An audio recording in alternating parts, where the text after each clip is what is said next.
어두컴컴한 화력발전소에서 혼자 일하다가 컨베이어 벨트에 끼어서 숨진 24살의 청년, 여러분 기억하실 겁니다. 고 김용균 씨. 화력발전소의 하청업체 소속이었고요. 그 하청업체에서도 비정규직으로 고용돼서 일했던 거죠. 발전소에 불이 활활 타오르기 위해선 석탄이 계속 투입이 돼야 하고, 컨베이어 벨트에서 떨어지는 석탄이 있으면 그걸 주워서 다시 벨트 위에 올리는 그런 일을 했습니다.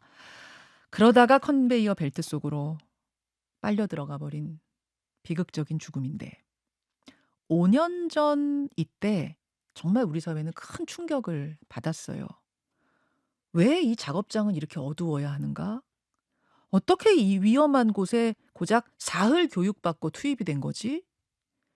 2인 1조가 원칙인데 왜 혼자 일했던 거야? 이 물음을 가지고 재판이 시작이 됐고, 5년간 이어진 재판의 결론이 어제 났습니다. 대법원의 최종 판결. 원청업체 대표와 원청업체 법인은 책임이 없다. 물론 김용균 씨 덕분에 지금은 김용균법 만들어졌고요. 중대재해처벌법도 만들어져서 원청에도 책임을 물을 수 있습니다만, 정작 김용균 씨는 소급 적용을 받지 못한 건데요. 우리 사회에 참 많은 시사점을 던졌던 그 사건, 지난 5년을 되짚어 보려고 합니다. 고 김용균 씨의 어머니 김미숙 씨 오늘 나오셨어요. 어머님 어서 오십시오. 네, 감사합니다. 참 오랜만에 뵙습니다. 예, 그동안 건강은 어떠셨어요? 네, 지키려고 노력하고 있습니다. 음. 어제 대법원 최종 판결 이야기를 하기 전에 5년 전에 그 얘기를 좀 마음 아프지만 다시 한번 좀 꺼내야 할 것 같습니다. 벌써 기억 가물가물한 분들도 많으실 거예요. 사고 당시에 그 CCTV 영상, 그러니까 김용균 씨가 일하던 그 현장의 영상부터 잠깐 좀 보지요. 예. 자, 음성은 없이 화면이어서 유튜버 레인보우로 보여드리는데, 어머님, 그러니까 지금 걸어 다니는 저 노동자가 우리 용균 씨인 거죠? 네, 예. 이게 여러분 컨베이어 벨트고요. 굉장히 넓은 곳인데 김용균 씨 혼자서 저렇게 일을 하고 있습니다. 그리고 이제 컨베이어 벨트가 계속 돌아가는 상황에서 지금 개구부 문을 열고 머리를 집어넣는 모습이 보여요. 어머니 다시 또 눈시울이 좀 촉촉해지시는데, 그러니까 저 장면이 떨어진 낙탄이 떨어지면 기계가 멈출 수도 있으니까 그걸 빼내는 일이었다고요. 네, 그 컨베이어 벨트 위에 탄을 실어 옮기는 일을 하는데, 거기에서 낙탄이 많이 떨어져요. 음. 그것을 일일이 불나지 않게 닿으면 이제 불이 날까봐 음.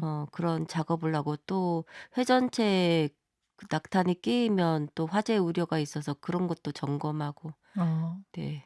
근데 지금 보면은 영상을 봐도 알지만 머리를 깊숙이 거기다 집어넣어야 되는 그런 환경이었네요. 용균이 사고 난 장소에 갔을 때는 이 개구부하고 그 안에 그 컨베이어 벨트 물림점이 다 회전체로 되어 있는데, 예. 이게 개구부하고 회전체하고 일치되지 않으니까 머리를 집어넣어서 음. 확인할 수밖에 없는 조건이었더라고요. 괜찮은지를 확인할 수밖에 없는 예. 조건. 그래서 몸을 집어넣었다가 여차해서 중심 잃으면 빨려 들어가는 상황. 네. 저는 저 영상을 참 여러 번 봤습니다. 5년 전부터 시작해 참 여러 번 봤는데, 지금도 너무나 속상하고 이해가 안 가는 건 왜 저렇게 어두운 겁니까, 저 작업장은? 왜 저렇게 불빛이 하나도 없는 거예요? 실제로 용균이가 만드는 건 전기잖아요. 근데 진작 전기를 만드는 노동자들한테는 전기가 아까워서 그런지 불도 희미하게 이렇게 해 놓고 일을 시켰더라고요. 음. 거의 어두컴컴한 데서 개인 휴대폰으로 밝히면서, 그 컨베이어 벨트 그 외항이라는 게 예. 철제가 있는데 이 안에는 아예 불빛이 없어요. 그러다 어. 보니까 가까이 가서 사진 찍고 또 위에 보고하고 개선한 다음에 또 보고하고, 이런 상태에서 그 안에는 되게 분진이 많이 예. 날려요, 가동하게 되면. 예.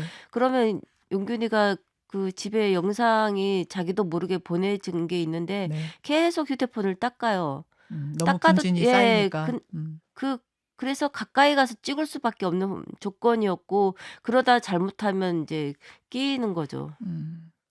게다가 2인 1 조가 원칙이었는데 매뉴얼상은 2인 1 조였는데 저 사고가 난 날은 김용균 씨 혼자 저렇게 일을 하고 있어요. 저거는 왜 그런 걸로 밝혀졌습니까? 오랫동안 용균이 동료들이 그곳에서 일했지만 한 번도 2인 1 조가 지켜진 적이 없고 그냥 규정에만 있는 거라고 얘기 들었습니다. 그리고 상당히 위험한 일이기 때문에 원래는 몇 달씩 교육을 받고 투입을 시켜 왔는데 지금 김용균 씨는 사흘 만에 투입이 됐다면서요.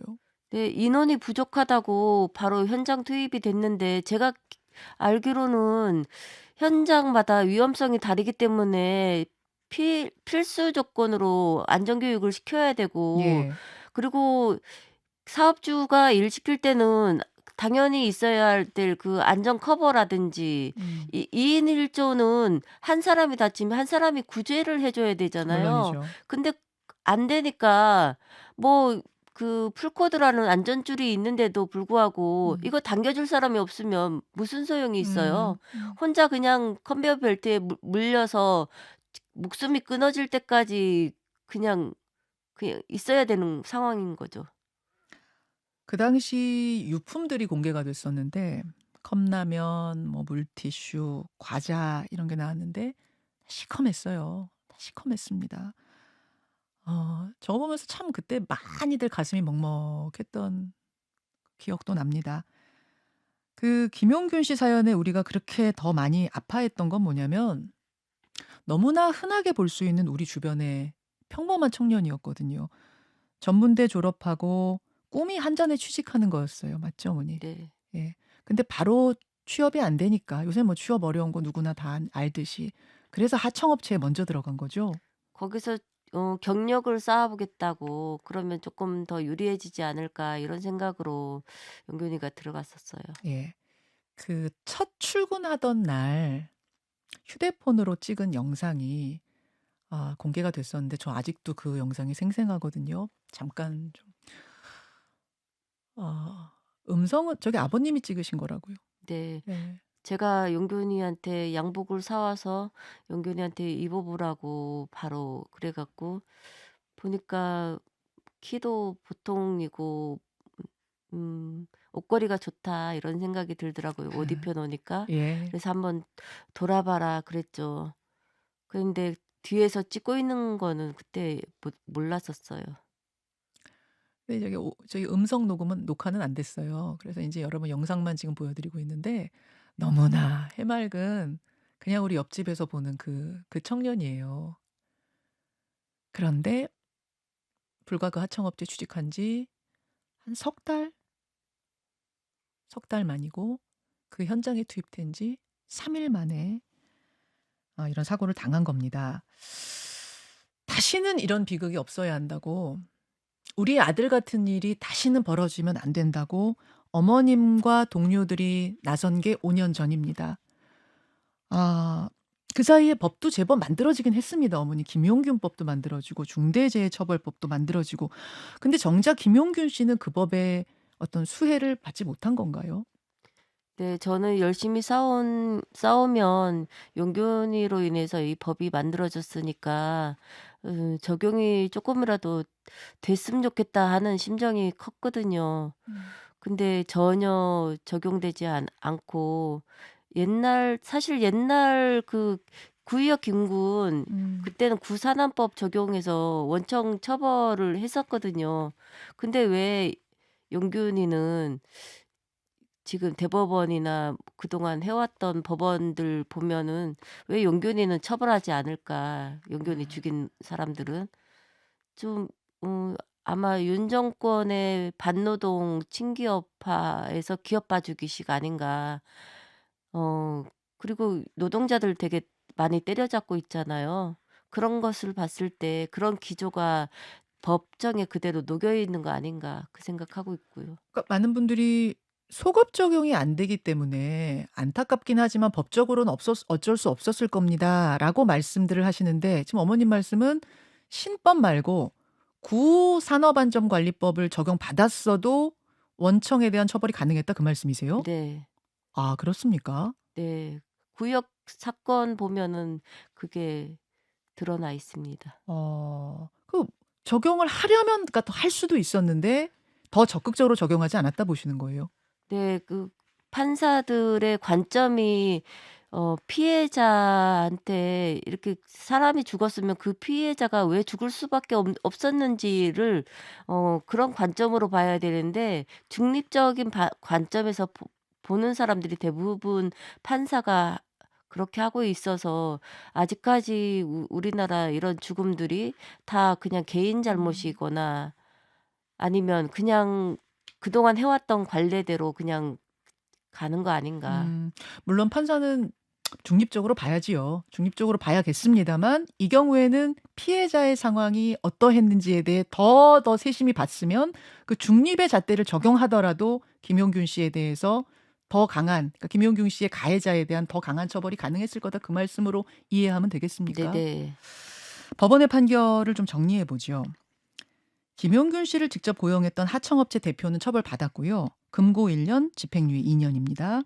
그리고 원청에 대해서도 설비부장, 기술부장 이런 사람들은 집행유예 처벌받았어요. 그러니까 원청, 하청 합쳐서 10명이 총 10명이 처벌을 받았는데 실형은 한 명도 없는 건가요? 아 미친 세상 같아요. 어떻게 원 법원이 원하청이 잘못했다고 법원이 인정했어요. 그러면 그에 합당한 처벌이 뒤따라야 되는 게 우리 상식 아닌가요? 음. 그런데 잘못은 했으나 처벌은 안 한다. 이게 말이 되는지 저는 음. 이 법원들이 왜 이렇게 엉망으로 가고 있는지 이 사람들이 결국은 기업 봐주면서 사람들을 계속 죽이는 역할을 하는 거 아닌가 그런 생각밖에 안 들어요. 너무나도 솜방망이 처벌이 내려졌다 지금 그런 재발 말씀이세요. 방지 음. 처벌은 재발 방지를 위해서 하는 건데 전혀 재발이 방지가 안 되잖아요. 이렇게 솜방망이로 예 예예. 내려지면 물론 지금 굉장히 아쉬워하고 계십니다만 그래도 김용균 씨 죽음이 헛되지 않은 건 지난 5년 동안 우리 사회에 크고 작은 변화들을 만들어 내셨어요. 어떤 것들이 좀 달라졌습니까? 어 산업안전보건법을 통과하면서 약간 용균이 동료들 빠져버린 약간 기만적인 법이 만들어졌는데 그때 당시에는 22개 예. 원청이 22개만 이렇게 음 가능하게 만들었었는데 지금은 전면 확대가 돼 갖고 음. 원청이 다 책임져라 이렇게 되어 그러니까 그 항목이 늘어났다는 말씀인 거죠. 예예예예. 원청이 책임을 져야 하는 항목이. 예예예. 예. 그러니까 그 위험의 외주화가 사실은 쟁점이었는데 위험을 외주화하는 것에 있어서 외주를 준 사람들에게 얼마나 책임을 물을 수 있는가에서 그 범위가 좀 넓어졌다는 예. 말씀이시고요. 또 다른 변화 어떤 게 있을까요? 그리고 중대재해처벌법 만들면서 여태까지는 기업이 어 사고 난 당사자한테 잘못을 물었는데 음. 중처법은 "너네가 안전 관리와 책임을 안 졌기 때문에 사람이 죽는 거니까 그게 확실을 하면 처벌을 해야 된다. 너네 음. 잘못이다."라는 것을 명시했죠. 그 말씀 아까 그 우리 어두운 그 작업장 봤는데 만약 저게 원청에게까지 환경을 개선해야 될 책임이 있었다면 저렇게 어두운 사람이 끼어도 보이지도 않을 것 같은 어두운 환경을 그대로 뒀겠는가. 사실 용균이 사고 나고 그전에 바로 어 관리하는 사람들하고 어 전화를 했었어요. 근데 사고 난 다음에 바로 연결이 안 됐잖아요. 그러면 찾아봐야 되는데 너무 어두워서 음. 3 시간 반 동안 못 찾은 거예요. 현장을 갔는데도 예. 용균 씨를 찾지를 못해요, 어두워서. 예예. 너무 넓고 어두워서. 자, 예, 여러분 사고가 났던 5년 전의 어머님 모습 저는 생생하게 기억을 하는데 지금은 아예 그냥 노동운동가가 되셨어요. 김용균 재단 만들고 노동운동가가 되셨어요. 너무 평범했던 어머니를 누가 이렇게 만든 것인가 생각하면 저는 참 서글픈 생각도 듭니다. 어머님 1분 남았는데요. 우리 청취자들께 끝으로 하고 싶은 말씀. 저는 내 가족의 안위만 생각하고 가정만 생각하고 살았던 사람이에요. 그게 '행복하면 제일 내가 바라는 거다.' 이렇게 생각하고 살았는데 아무리 가정 안에서 가족을 지키려고 해도 사회가 안전하지 않으면 결국은 모두가 이런 그 큰 피해를 보고 가정이 파탄 날 지경이 됐는데 이거를 위해서는 많은 사람들이 사회를 안전하게 만드는 데 그 역할을 많이 참여해야 된다고 생각합니다. 예.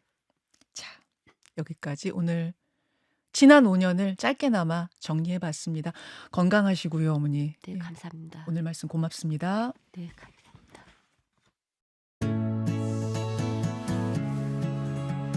김현정의 뉴스쇼는 시청자 여러분의 참여를 기다립니다. 구독과 좋아요, 댓글 잊지 않으셨죠? 알림 설정을 해두시면 평일 아침 7시 20분 실시간 라이브도 참여하실 수 있습니다.